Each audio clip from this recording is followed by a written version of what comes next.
Salam saudara, firman Tuhan di pagi hari ini kita simpulkan dalam satu tema pantang mundur.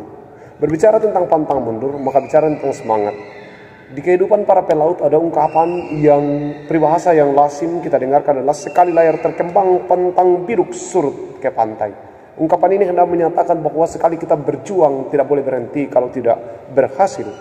Demikian juga ada ungkapan yang berkata banyak jalan menuju ke Roma. Ungkapan ini hendak menyatakan bahwa jangan mudah menyerah, karena selalu dalam setiap persoalan akan ada jalan keluar. Atau ada yang berkata, ketika satu pintu tertutup maka 1000 jendela akan terbuka. Artinya bahwa kalau ada masalah yang kita hadapi di suatu sisi akan terbuka jalan keluar di sisi yang lain. Jangan mudah menyerah. Dan juga sekarang ada ungkapan di kalangan orang-orang muda, tidak kudapat gadismu, kutunggu. Anu pasti dia katakan, kutunggu jandamu. Bukan, tidak kudapat gadismu, kutunggu gadis yang lain. Pantang mundur. Demikian kisah dari perempuan Kanaan yang kita baca tadi. Jadi perempuan Kanaan ini, dan kalau kita membacanya dalam Markus pasal 7 ayat 26 itu, perempuan itu bangsa Siro-Fenisia. Perempuan bangsa Siro-Fenisia. Dia adalah perempuan Kanaan. Seorang perempuan Yunani bangsa Siro-Fenisia. Ia memohon kepada Tuhan untuk kesembuhan anaknya. Pertama, diusir oleh murid-murid karena dia dianggap mengganggu. Perempuan Kanaan itu orang Kanaan, orang yang dianggap tidak layak untuk menerima keselamatan, disingkirkan. Pertama yang dihadapi adalah diusir oleh murid-murid. Murid-murid ini juga kelompok yang hanya mau nyaman saja. Ada orang bermasalah tapi dia tidak peduli dengan masalah orang. Yang dia urus adalah masalahnya sendiri. Guru mengganggu ini. Siapa yang diganggu? Kita, kami yang diganggu. Sehingga perlu diusir. Tantangan pertama, diusir oleh murid-murid karena murid-murid mau nyamannya saja, tidak mau diganggu. Berteriak-teriak. Langkah pertama sudah ada tantangan. Diusir oleh murid-murid. Kedua, jawaban yang pedis dari Tuhan Yesus. Apa jawabannya? Aku diutus hanya kepada domba-domba yang hilang dari umat Israel, tidak untuk orang seperti kamu, yaitu orang-orang lain di luar dari orang Israel. Dia orang Kanaan, berarti bukan untuk kamu. Dia sudah mendapat tantangan yang kedua. Tantangan ketiga, masih dijelaskan Yesus kepadanya bahwa walaupun dia punya respon, nanti responnya kita dengarkan bersama. Walaupun dia punya respon, Yesus masih katakan tidak patut mengambil roti yang disediakan bagi anak-anak dan melemparkannya kepada anjing. Setara dengan anjing. Tidak pantas makan makanan Tuhan. Kalau perempuan yang lain ini pulang, berhenti, tapi perempuan ini punya sikap jelas. Sikap jelasnya apa? Sikap jelasnya pertama, kasihani aku ya Tuhan anak Daud.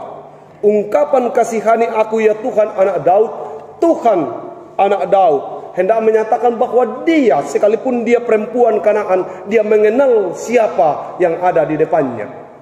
Pengakuan yang luar biasa, yang hampir sampai saat itu murid-muridnya belum mengetahui persis bahwa Yesus ini adalah Mesias. Tapi perempuan Kanaan ini sudah berkata, ya Tuhan anak Daud. Bicara tentang anak Daud, hendak mau menyatakan bahwa dia mengenalnya, mengenal leluhur dari Yesus Kristus. Kasihani aku.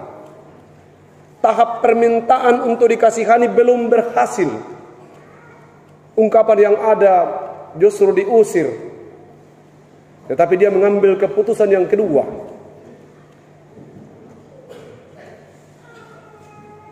Perempuan itu mendekat dan menyembah. Mendekat dan menyembah. Kalau kita baca dalam Markus pasal 7 ayat 26, perempuan Yunani itu dari Siro Venesia memohon kepada Yesus. Dia memohon kepada Yesus, Tuhan, tolong aku. Gagal tahap 1, maju di tahap kedua. Tuhan, tolong aku. Karena saya nak kau. Permintaan untuk ditolong. Selalu saya katakan ada banyak orang, ketika seseorang itu minta tolong lebih cepat. Ketika kita mendengarkan perintah, tolong di sana ada kebakaran, maka hampir satu kampung ini akan lari ke sana. Tolong. Beda dikatakan semua anggota jemaat ke sana sekarang, segera. Ini perintah, padamkan api. Itu belum tentu, karena itu perintah. Tapi permintaan tolong ini menggugah hati Yesus. Masih ada ungkapan yang pasti menyakitkan kalau kita dengarkan. Tidak pantas anjing makan makanan yang disiapkan untuk Tuhan. Tapi dia bilang apa? Kalau sisa-sisanya bisa makan anjing. Kira-kira dia menggambarkan begitu. Ya, memang saya ini tidak pantas, tapi sisanya yang jatuh turun dari meja, itu yang saya makan, remah. Apa itu? Benar-benar ada harapan yang ingin dikerjakan perempuan ini. Perempuan dari bangsa Siro-Fenisia ini ingin sekali bahwa dia mendapat tempat sedikit saja. Coba kalau ada makanan di rumah kita, makanan itu hanya khusus untuk anak-anak kita. Lalu datang seorang tamu, dia bilang, kasih ke saya.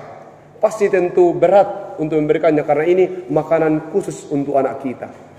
Tetapi ketika dia memohon belas kasihan, ya tolong ke saya karena mau mati anakku kalau tidak mau kasih kak, maka tentu yang digugah adalah hati. Demikian sebenarnya hidup ini. Kita harusnya pantang menyerah. Tidak cukup sekali berdoa untuk meminta sesuatu kepada Tuhan. Tidak berarti bahwa kita sudah berdoa segala masalah tidak akan datang. Tidak akan ada pergumulan, akan ada. Tapi jangan pernah berhenti berdoa. Ingat, Tuhan mengasihi perempuan Kanaan ini. Pasti kasihnya lebih kepada saya dan saudara. Kita ini adalah anak-anak istimewanya. Kita ini ada memang kita jatata. Kita ini ada duduk di meja bagian tak ada di meja. Kita bukanlah anjing yang akan menunggu jatuhnya remah-remah dari meja Tuhan. Tapi kita istimewa. Kita adalah anak-anaknya. Yang kepada kita lah dia datang. Tantangan ke depan akan makin banyak. Selalu saya katakan dulu, waktu sumber air masih jauh, orang kesulitan susah cari air. Dulu waktu belum ada kompor gas, kita harus satu harian cari kayu bakar. Tapi semua berjalan seperti biasa. Tidak banyak orang yang katakan capek. Terlalu capek pendeta. Kenapa tidak pergi? Terlalu capek, terlalu sibuk. Semua serba mudah. Ada informasi yang kita mau sampaikan, tidak perlu lagi menyeberang ke Kalando, tinggal telepon. Dulu harus nyebrang. Dulu susah, begitu banyak hal yang menjadi tantangan. Sekarang semua makin praktis. Ke pasar saja sudah tidak bisa kalau tidak ada motor. Semua makin mudah. Tapi justru dalam kemudahan dan kecanggihan ini, makin menjadi tantangan yang serius. Makin banyak orang disibukkan dengan dunia ini.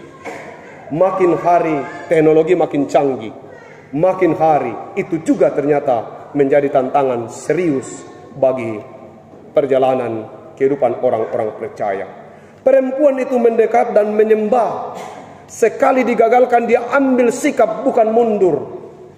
Sekarang ini begitu banyak alasan dalam menikmati persekutuan. Tidak bisa karena capek. dan seterusnya. Capek karena apa dan lain sebagainya, sakit dan berbagai macam alasan yang sebenarnya masih bisa berjuang untuk menikmati itu, tetapi memudahkan dengan berkata, maaf, tidak ada kesempatan, tidak ada waktu. Selalu tidak akan ada waktu yang luang. Yang ada adalah luangkan waktumu untuk Tuhan. Dan itulah ibadah yang sesungguhnya. Kalau kita meluangkan waktu, tapi kita lebih banyak cenderung melihat di mana ada waktu yang luang supaya kita bisa beribadah. Itu tidak benar. Yang benar adalah persiapkan waktu untuk ibadah. Jangan nanti ada waktu luang baru beribadah. Tidak akan pernah ada waktu luang. Apa yang dilakukan oleh wanita dari Kanaan ini? Dia mengambil keputusan pantang mundur. Sampai apa yang terjadi? Kalau orang-orang kita ini, termasuk saya, kalau sudah dibilang, sabar kok Bapak, ini ada mi orangnya ini berkat ada mi orangnya, pasti kita mundur. Tapi karena perempuan ini melihat bahwa Tuhan itu baik, dan kebaikan Tuhan bisa digugah. Tuhan ingin orang itu berseru 2 kali lipat dari biasanya. Pertama dia sudah datang. Apakah Tuhan tidak tahu kalau dia butuh? Tuhan sudah tahu bahwa dia butuh. Tapi dia mau melihat keseriusan kita. Dia mau melihat keseriusan perempuan ini. Benar-benarkah dia serius? Benar-benarkah dia butuh pertolongan? Benar-benarkah dia menginginkan kesembuhan dari anaknya? Dan itu dilakukan dengan sangat serius. Dia pantang mundur. Lalu apa yang terjadi? Bagian terakhir pembacaan kita.